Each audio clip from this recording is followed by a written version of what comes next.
is Russian roulette on the coast road south, the only way from Beirut to southern Lebanon. A naval shell throws flak over cars making a run for it. An Israeli warship at sea shelling at random.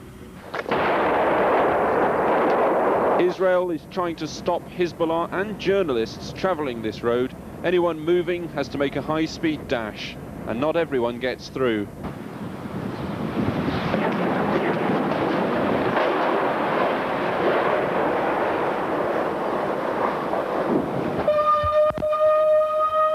Also under shell fire, the Irish UN battalion, who've spent many hours in bomb shelters over this 9-day war. Camp Shamrock, the Irish headquarters at the frontline town of Tibnin. In recent days, Dublin can hardly have seemed further away.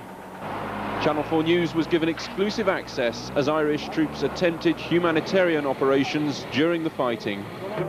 They move in on the village of Jumail Jumail, where the Israelis have given a 2-hour window without any shelling. In a house all but wrecked by an Israeli airstrike, they search for an old lady. Local people here who assure me there was a woman in the house at the time of the explosion. She hasn't been accounted for. So we're pretty certain that there is a victim under the rubble here.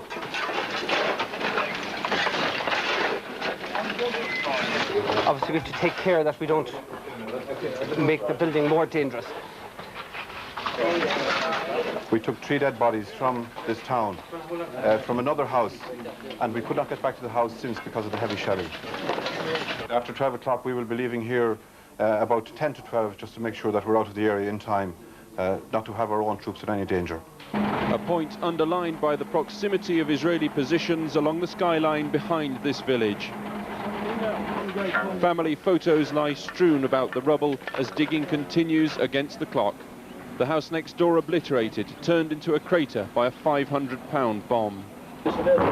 Even in a UN-negotiated lull, there's still shelling in the vicinity.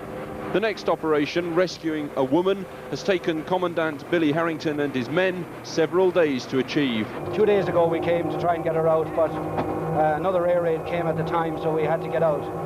Yesterday we came back in again, and at that stage we got a shell warning from our operations to say there would be an Israeli airstrike in approximately 10 minutes, so we knew we wouldn't have the time to get her out. As her friends look on, the soldiers realise they need more help. Finally, she is painstakingly lifted clear from the shelling zone which has delayed this operation, endangered her life and those of these soldiers. Nana Charlie, this is 903, phase 1 of mission completed. They took her to Tibnin Hospital. What's happening here illustrates the difficulties and the enormous frustrations of the humanitarian mission in this area. And of course, after what happened at the Kana camp, the massacre which took place there, it's by no means certain that anybody coming into a hospital like this will be completely safe from airstrikes.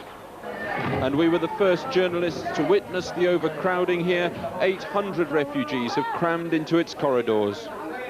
They come here because they haven't no money to go to another place. The only place here, they come to be in a peaceful point here, you know. And they are living in every space available, preparing food in an operating theatre. Bedding down in the corridors. Some extra space is allowed for a woman rescued by Irish soldiers who gave birth prematurely to twins 2 days ago.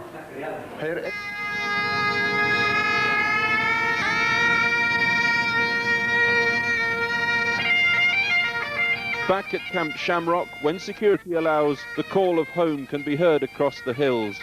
But it's answered above by jets and helicopters and, as night draws in, by the explosions of war. Alex Thompson, Channel 4 News, Southern Lebanon.